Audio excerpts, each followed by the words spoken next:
Laskar Sabila. La ilaha illallah. La ilaha illallah. La ilaha illallah. La ilaha illallah. La ilaha illallah. La ilaha illallah. La ilaha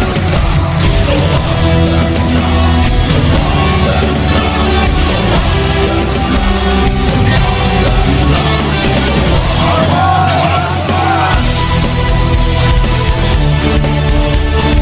Laskar Sabila. Laskar Sabila. Laskar Sabila. Takbir tauhid membelah langit, mengguncang bumi, menggetarkan hati. Makinlah pribumi panggilan pertiwi, lantang berani ke arena suci.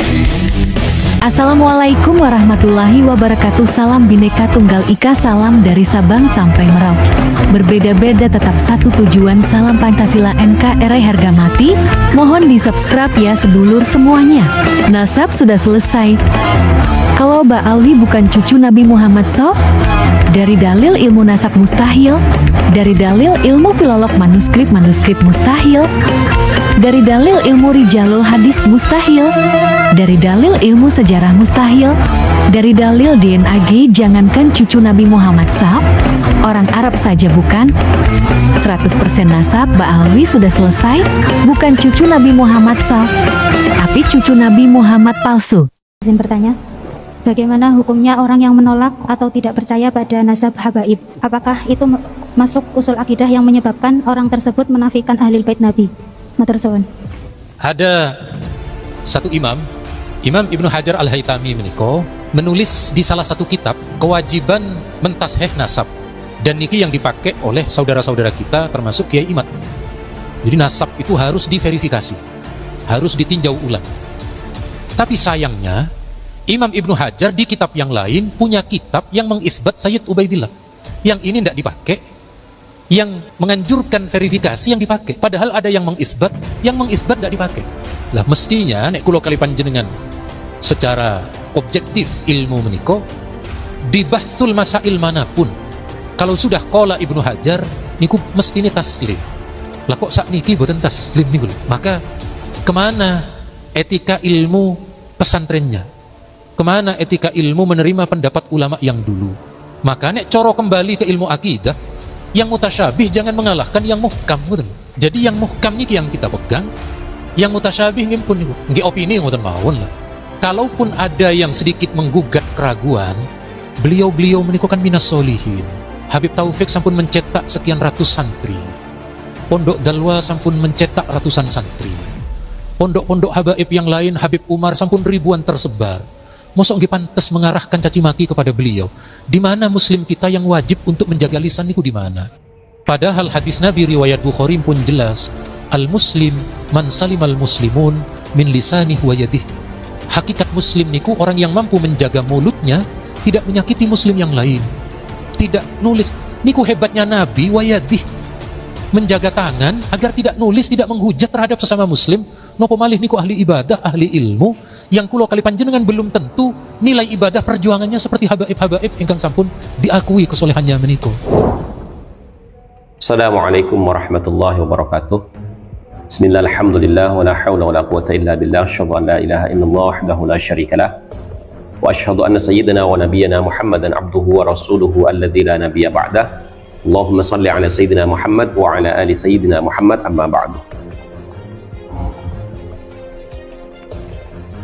Para saudara-saudariku sebangsa setanah air dimanapun kalian berada, para sahabat-sahabatku, para subscriber, para netizen yang budiman, selamat datang kembali di channel Gus Hasan Asyarif Official. Semoga kita selalu dalam keadaan sehat jasmani dan rohani kita, dimudahkan segala urusan kita, dilancarkan rezeki kita, dan diberkahi hidup kita fid dini wa dunya wal akhirah. Amin Allahumma amin.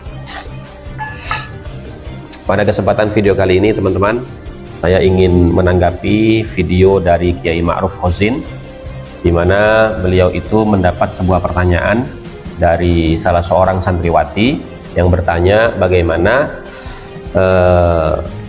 pengaruhnya terhadap akidah orang yang tidak percaya kepada keabsahan nasabnya Ba'alawi.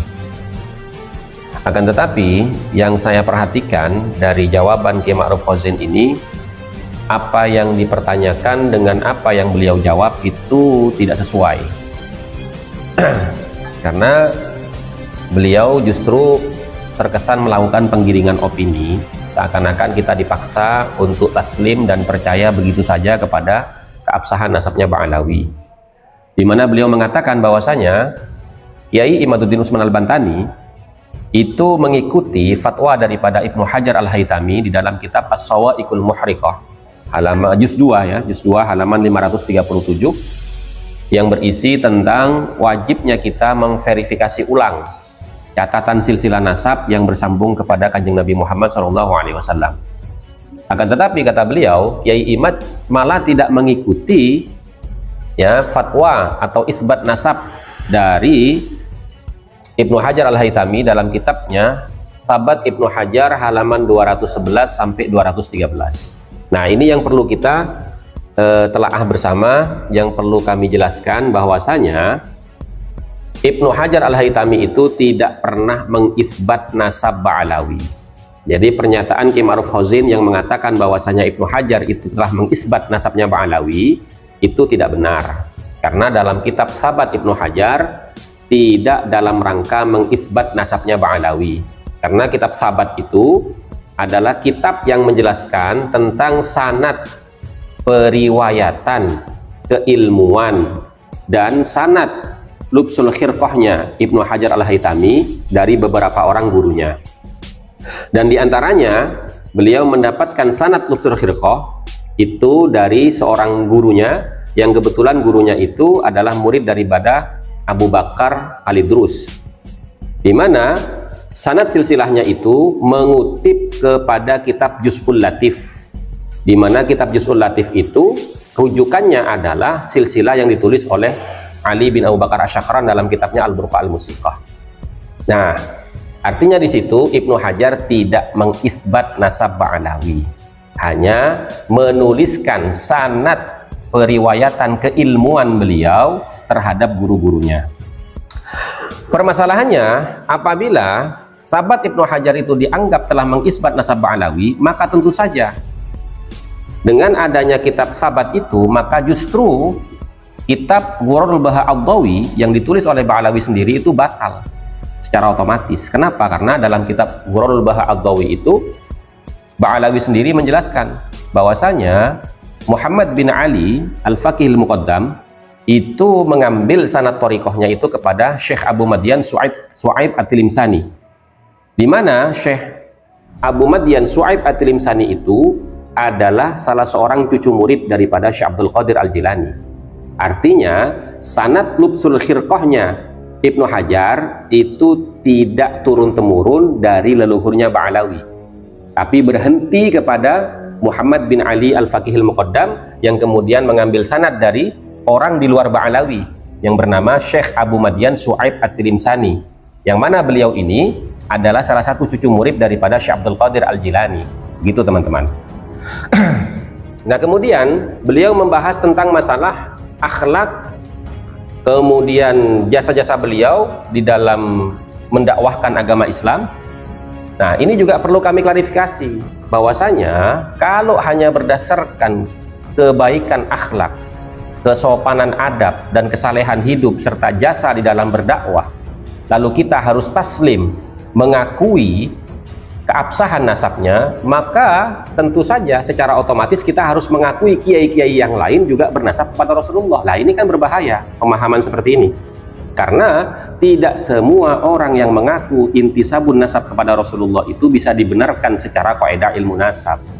Jadi kembali lagi, likulli ilmin masadiruhu wa maraji'uhu, tiap-tiap ilmu itu ada sumber rujukannya tersendiri.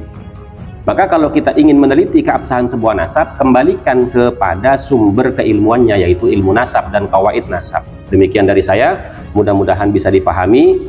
Kurang lebihnya mohon maaf. Wallahul muwaffiq ila aqwamit thoriq wa lakum minkum. Wassalamualaikum warahmatullahi wabarakatuh.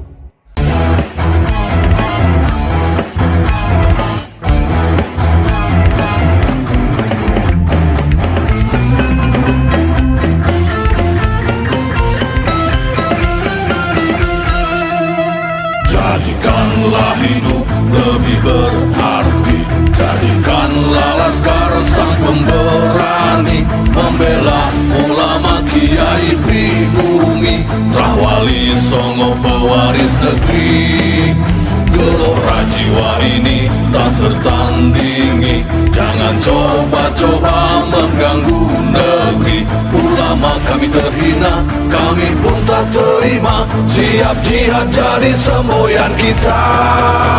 Kami adalah Laskar Sabilillah, pecinta Wali Songo dan para anbiya, pewaris peradaban Islam di Nusantara hingga berkibar bangsa Indonesia.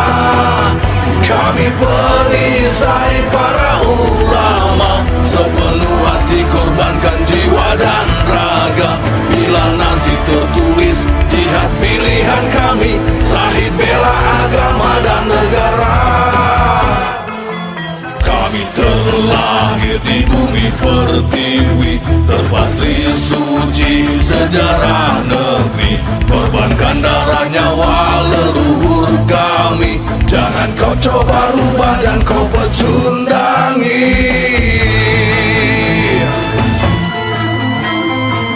Wali Songo adalah zuriat Nabi, santun berakhlak berbudi pekerti, wariskan agama dan budaya Islami. Jangan coba nodai kami, bela sampai mati. Kami adalah Laskar Sabilillah, tak akan gentar meskipun berkalang tanah. Demi bela agama, juga bela negara, ikhlas jihad dan Syahid bersama ulama. Relakan kami pergi dan berjuang, jadi perisai Rahwali dan kebenaran. Meski harus berkorban nyawa satu ibadah, demi kebenaran menang dan ditegakkan. Kami adalah Laskar Sabilillah, pecinta Wali Songo dan para anbiya, pewaris peradaban Islam di Nusantara hingga berkibar bangsa Indonesia. Kami perisai para ulama, sepenuh hati korbankan jiwa dan raga. Bila nanti tertulis jihad pilihan kami, Syahid bela agama dan negara.